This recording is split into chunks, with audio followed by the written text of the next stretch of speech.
히브리서 6장. 그러므로 우리는 그리스도 교회의 초보적 교리를 제쳐놓고서 성숙한 경지로 나아갑시다. 죽은 행실에서 벗어나는 회개와 하나님에 대한 믿음과 세례에 관한 가르침과 안수와 죽은 사람의 부활과 영원한 심판과 관련해서 또다시 기초를 놓는 일이 없어야 하겠습니다. 하나님께서 허락하시면 우리는 그렇게 할 수 있을 것입니다. 한번 빛을 받아서 하늘의 은사를 맛보고 성령을 나누어 받고 또 하나님의 선한 말씀과 장차 올 세상의 권능을 맛본 사람들이 타락하면 그들을 새롭게 해서 회개에 이르게 할 수 없습니다. 그런 사람들이야말로 하나님의 아들을 다시금 십자가에 못 박고 욕되게 하는 것이기 때문입니다.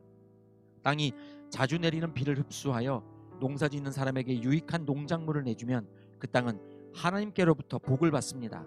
그러나 가시덤불과 엉겅퀴를 내면 그 땅은 쓸모가 없어지고 저주를 받아서 마침내는 불에 타고 말 것입니다.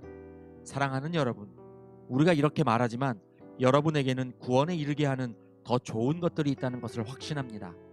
하나님은 불의하신 분이 아니므로 여러분의 행위와 여러분이 하나님의 이름을 위하여 나타낸 사랑을 잊지 않으십니다. 여러분은 성도들을 섬겼으며 또 지금도 섬기고 있습니다.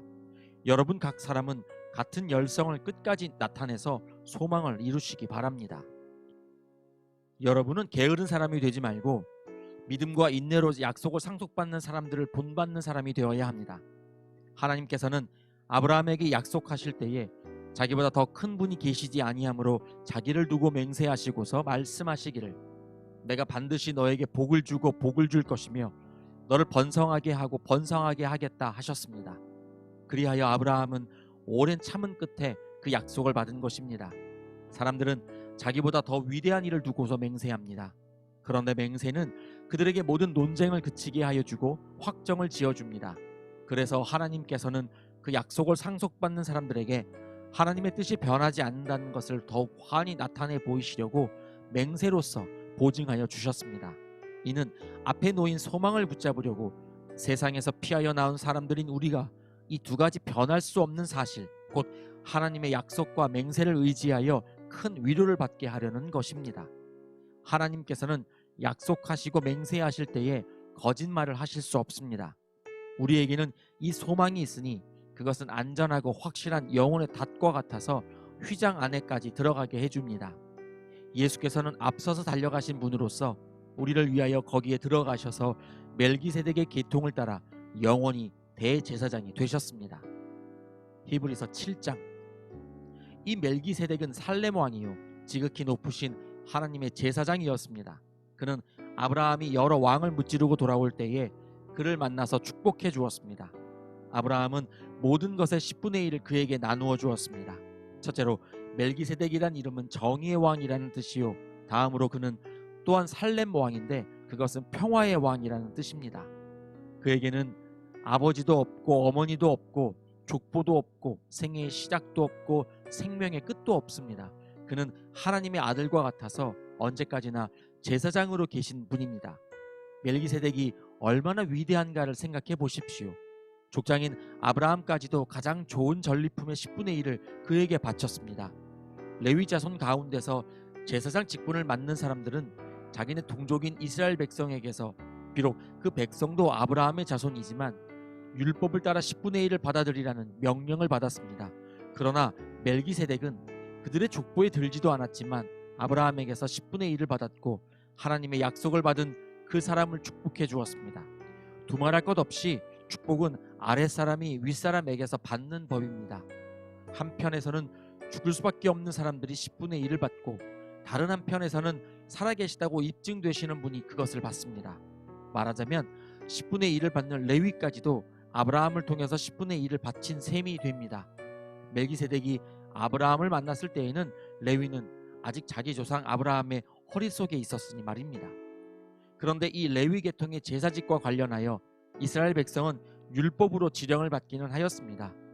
그러나 만일 그 제사직으로 완전한 것이 이루어질 수 있었다면 아론의 계통이 아닌 멜기세덱의 계통을 따른 다른 제사장이 생겨날 필요가 어디에 있겠습니까? 제사 직분에 변화가 생기면 율법에도 반드시 변화가 생기기 마련입니다. 이런 말이 가리키는 분은 레위 지파가 아닌 다른 지파에 속한 분입니다. 그 지파에 속한 사람으로서는 아무도 제단에 종사한 적이 없습니다. 우리 주님께서는 유다 지파에서 나신 것이 명백합니다. 그런데 모세는 제사장들에 관하여 말할 때에 이 지파와 관련해서는 말한 것이 아무것도 없습니다. 멜기세덱과 같은 모양으로 다른 제사장이 생겨난 것을 보면 이 사실은 더욱더 명백합니다. 그는 제사장의 혈통에 대해서 규정한 율법을 따라 제사장이 되신 것이 아니라 썩지 않는 생명의 능력을 따라 되셨습니다. 그를 두고서 말하기를 너는 멜기세덱의 계통을 따라서 영원히 제사장이다 한 증언이 있습니다. 전에 있던 계명은 무력하고 무익함으로 패하게 되었습니다. 율법은 아무것도 완전하게 하지 못하였습니다. 그래서 하나님께서는 더 좋은 소망을 우리에게 주셨습니다. 우리는 이 소망을 힘입어서 하나님께 가까이 나아갑니다. 그리고 예수께서는 하나님의 맹세 없이 제사장이 되신 것이 아닙니다. 레위 계통의 사람들은 맹세 없이 제사장이 되었습니다. 그러나 예수께서는 자기에게 말씀하시는 분의 맹세로 제사장이 되신 것입니다. 주님께서 맹세하셨으니 주님은 마음을 바꾸지 않으실 것이다. 너는 영원히 제사장이다 하셨습니다. 이렇게 해서 예수께서는 더 좋은 언약을 보증하시는 분이 되셨습니다. 또한 레위 계통의 제사장들은 죽음 때문에 그 직분을 계속할 수 없어서 그 수가 많아졌습니다. 그러나 예수는 영원히 계시는 분이므로 제사장직을 영구히 간직하십니다. 따라서 그는 자기를 통하여 하나님께 나아오는 사람들을 완전하게 구원하실 수 있습니다. 그는 늘 살아계셔서 그들을 위하여 중재의 간구를 하십니다. 예수는 이러한 제사장으로 우리에게 적격이십니다.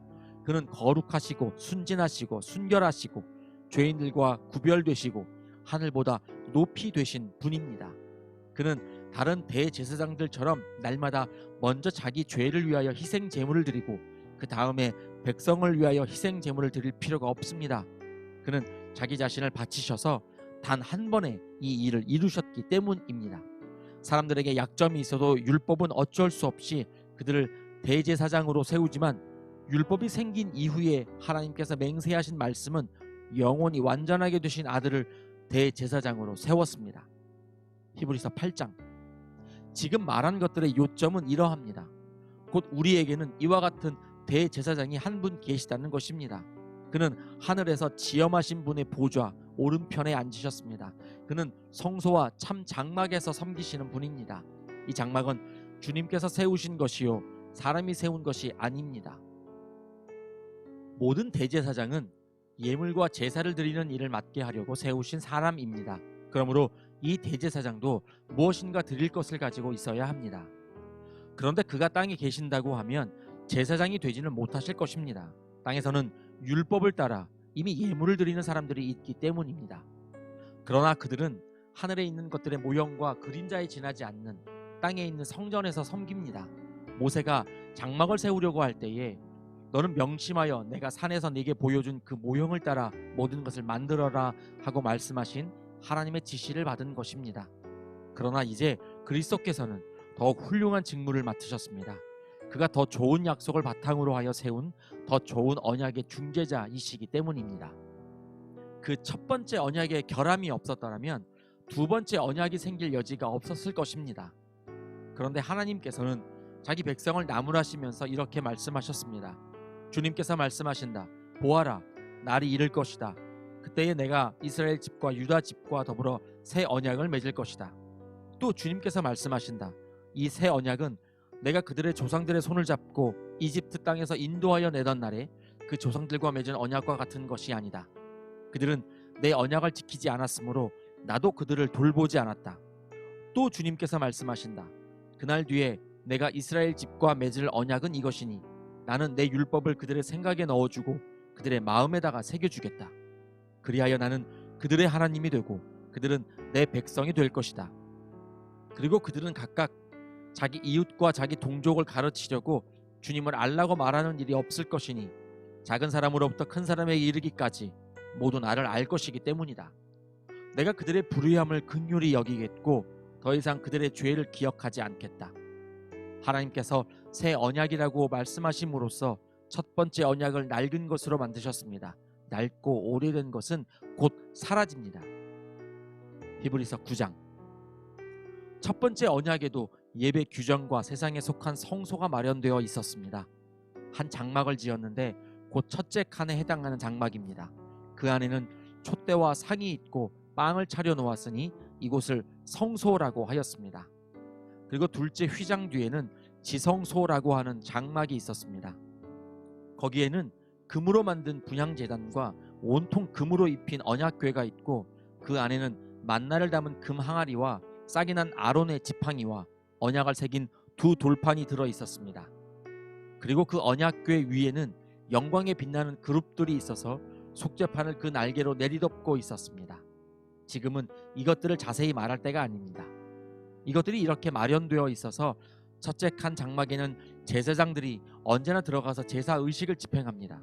그러나 둘째 칸 장막에는 대제사장만 1년에 한 번만 들어가는데 그때에는 반드시 자기 자신을 위하여 또 백성이 모르고 지은 죄를 사하기 위하여 바칠 피를 가지고 들어갑니다. 이것은 첫째 칸 장막에 서 있는 동안에는 아직 지성소로 들어가는 길이 드러나지 않았음을 성령께서 보여주시는 것입니다. 이 장막은 현 시대를 상징합니다.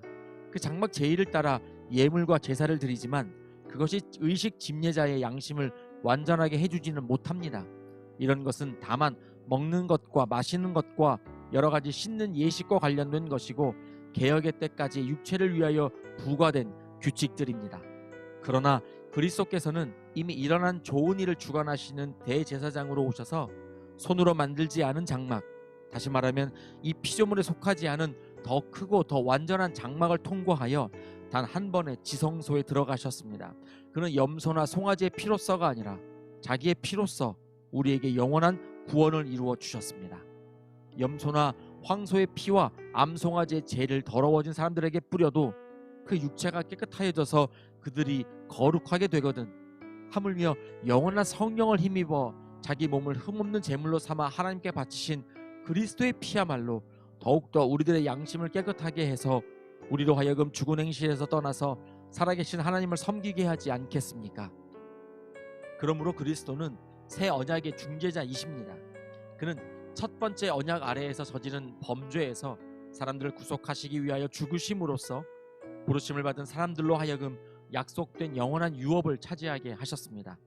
유언의 효력을 논의하는 경우에는 유언한 사람이 죽었다는 확인이 꼭 필요합니다. 유언이라는 것은 유언한 사람이 죽어야만 효력을 냅니다.